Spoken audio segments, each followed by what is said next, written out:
Siap dipanggil? Kalau saya diundang nanti sekolah hafalan langsung betul diundang. Surat apa kamu? Surat Al-Ma'arij ayat 19 sampai 35. Itu cara healing yang paling murah. Nanti latihannya Pak Bu sholat. Jadi sholat itu kita keluh kesah sama Allah. Nek jenengan keluh kesah lancar ini jawabannya lebih gila nih Pak. Aku leh koso ya. Aku tanggung ke malah promosi. Kalau jamaah imam ora sah sambat karo menungso. Tiwas rekoso. Sambatipun panjenengan kalih Allah melalui sholat daimun dan yukhafidhu. Gambarannya itu Pak Bu. Jadi cara healing dalam hal yang pertama adalah sholat. Yang kedua sering sedekah. Yang ketiga itu percaya pada hari akhir dan selanjutnya. Demikian. Kalau ada pertanyaan monggo. Assalamualaikum warahmatullahi wabarakatuh. Waalaikumsalam. Bapak Ibu yang saya hormati, demikianlah isi dari kajian tentang self-care Al-Quran yang disampaikan oleh Dr. Munadi. Ada beberapa hal yang kita garis bawahi yang disampaikan beliau. Di antaranya ada Al-Quran, tentang definisi Al-Quran, kemudian nama-nama Al-Quran, kedudukan Al-Quran, tuntutan iman terhadap Al-Quran, dan syarat mengambil manfaat dari Al-Quran. Barangkali ada waktu sedikit kita gunakan untuk menjawab. Barangkali ada pertanyaan yang diajukan oleh Dr. Munadi dari Bapak Ibu sekalian, yang persilakan. Monggo kita manfaatkan waktu untuk mengumpulkan ini.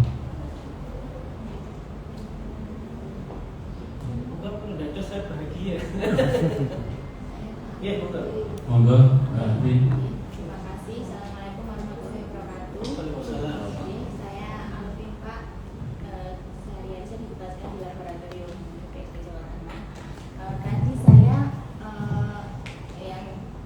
Ingin saya tanyakan tadi kan salah satu saat kita berinteraksi dengan Al-Quran adalah suci batin dan jasad nih. Yeah.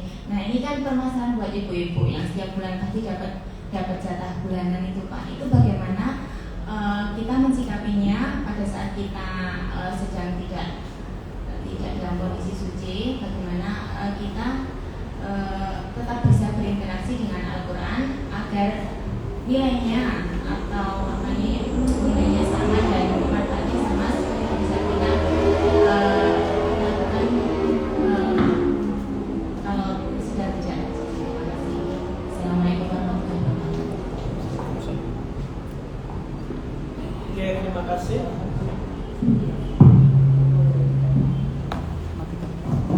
Sebenarnya ayatnya kan la yamassuhu illa mutahharun. Saya pernah konsultasi dengan salah satu kiai di An-Nur Murukam. Kalau itu bentuknya HP atau laptop itu bukan mushaf. Itu kan sebenarnya hanya pancaran dari itu boleh. Karena kan bisa membaca sendiri, bisa mendengar pembacaan audio Al-Quran atau menghafal Quran, membaca Quran itu kan tidak mesti megang. Jadi diperbolehkan. Salah satu kiai di An-Nur Murukam Bantul itu memperbolehkan. Mendengarkan kan juga boleh. Kan itu juga berinteraksi. Jadi kalau saya tidak ada masalah. Jadi zikir pun juga boleh. Karena kan ayatnya kan la yamassu illal mutahharun, itu memegang fisik Qur'annya. Memang paling baik itu keadaannya suci. Tapi kalau suci hati, nunggu suci hati susah Bu. Alasannya hatiku belum suci, susah. Kapan baca Qur'annya kan gitu. Jadi interaksi itu bisa beragam cara. Oke, contoh namanya Nabi Muhammad itu kan ketika hati tidak masih sumpah, itu kan bacanya surat Duha dan surat Alam Nasrah, Al-Insyirah. Itu kalau jangan hafalkan kan tidak ada masalah. Kan dalam Al-Insyirah, Alam Nasrah laka sadraka wa wada'na wizrak alladzi anqadha dhahraka wa rafa'na laka dhikrak fa inna ma'al usri yusra, inna ma'al usri yusra. Hidup itu orang sini sedih tapi ada yang bahagia. Sebenarnya hidup itu lebih banyak bahagianya daripada sedihnya. Tapi kita itu hitungan.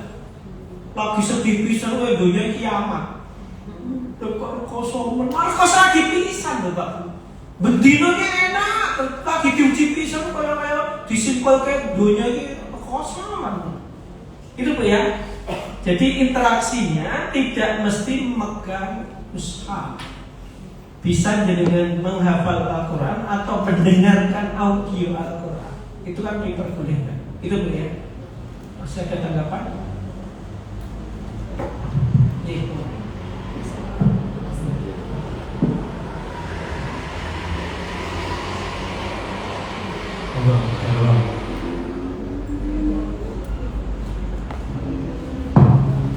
Bismillahirrahmanirrahim. Assalamualaikum warahmatullahi wabarakatuh. Waalaikumsalam.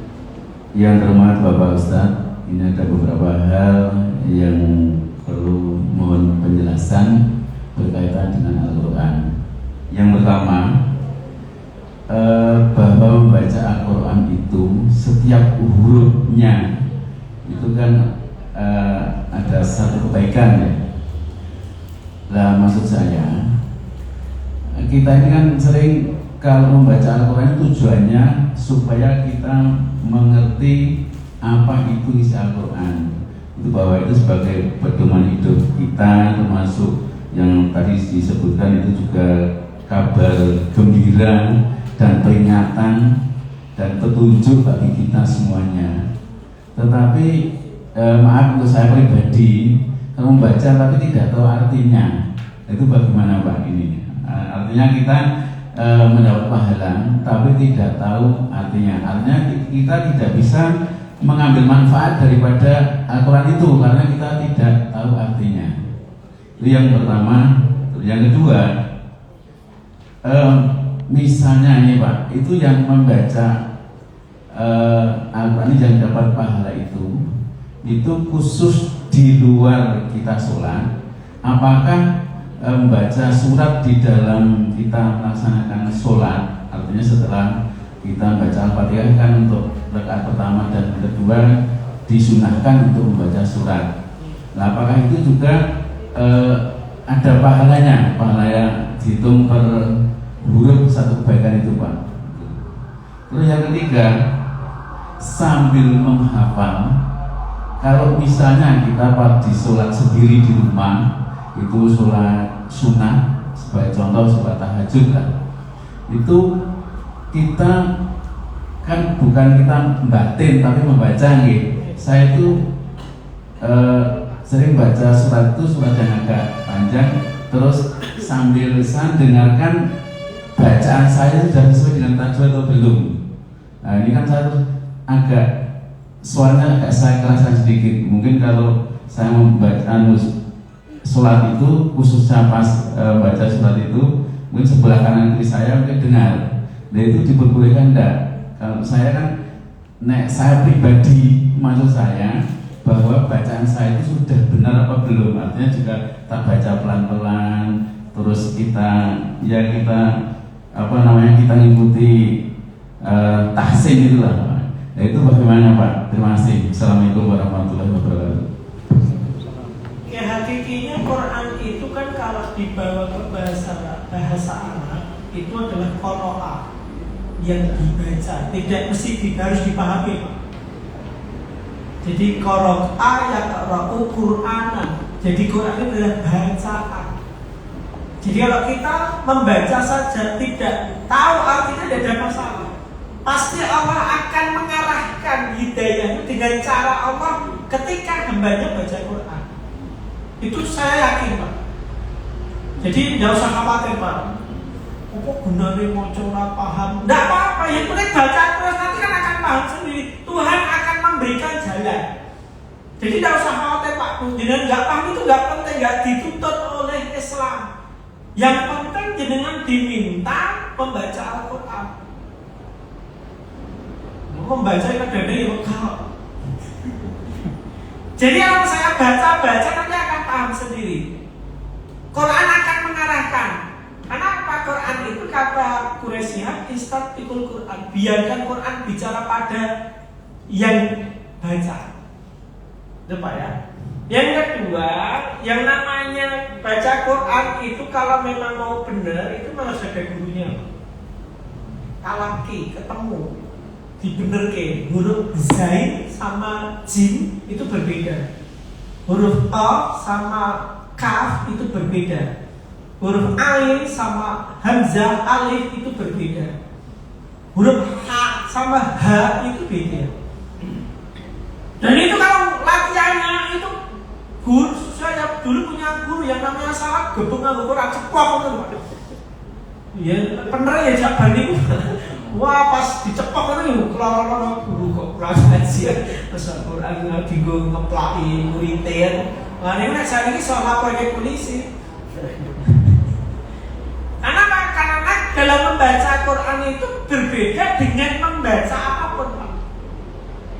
Jadi makharijul huruf, tempat keluarnya huruf itu alif sampai ya itu beda-beda. Itu kalau bener-bener tenanan dari berat. Nah makanya dengan umroh atau haji Pak Bu, itu pada maghrib sama isya itu ada talaki.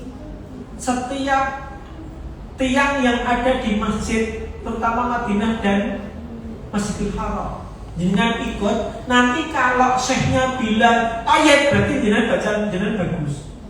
Tapi nek latihan ulang lagi berarti kurang apa jangan buat kesambutan. Besok setoran lagi. Kalau jangan sudah dibilang ayat berarti jangan baik. Kalau belum dibilang ayat berarti belum baik. Diulangi lagi. Jadi yang penting Pak Bu itu adalah diulang-ulang. Pasti nanti bisa memahami. Yang saya pahami begitu. Itu Pak ya. Ada yang belum dijawab? Begini Pak, saya ini kebiasaan saya seperti itu dibolehkan tidak. Artinya di dalam kita sholat sendiri, sholat sunnah di rumah, tidak imami, tapi bacaan suratnya itu agak saya keraskan sedikit. Sambil saya kan dengar suara saya ini pas enggak, ini makhorijul hurufnya itu pas enggak, tajwidnya pas enggak gitu. Kan lebih enak misalnya kita agak dilakukan walaupun berarti kan rasanya kan gitu. Kalau nanti kalau enggak pas kan kita terasa enggak pas kan gitu. Gimana Pak? Yang penting jangan mengganggu yang lainnya ketika istirahat. Karena baca Quran itu Pak Bu, kalau menurut saya rumusnya 3M. Bibir itu mengoh, mangat melongo. Walau boleh itu kan ya bro. Zat sama ba itu kan beda. Tidak apa-apa Kak, dibaca ya ora tak rasa banter-banter, omai perumahan keganggu kamar dengan tanggane.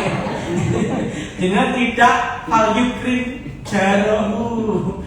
Ya kalau istrinya dengar ya nggak apa-apa. Iya, walaupun tidur, kecuali istri jangan protes. Rasa protes saya jamaah bareng ngoten mawon. Iya Pak ya, boleh. Karena sebenarnya baca Quran harus bersuara Pak, nggak bisa dibatin. Kecuali dengan jadi makmum. Memang paling enak itu dalam Islam jadi makmum Pak Bu. Iya, tidak kebebanan baca Quran, salah benar urusannya imam. Tapi makmumnya ya harus paham. Maka menurut saya dalam Islam itu demokrasi yang luar biasa itu di sholat jamaah Pak. Apa pernah imam tersinggung dikritik sama makmumnya? Kurang ajar kritik kamu nggak mungkin. Mesti kan menyesuaikan kritikan makmumnya. Itulah demokrasi luar biasanya sholat jamaah. Itu Pak ya.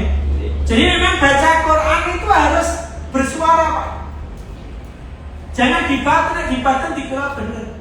Maka saya menyelenggarakan di musola saya kalau Ramadan Pak Bu, itu semaan jamaah sebanyak 8 orang, itu 1 orang 1 ayat muter sampai 1 juz.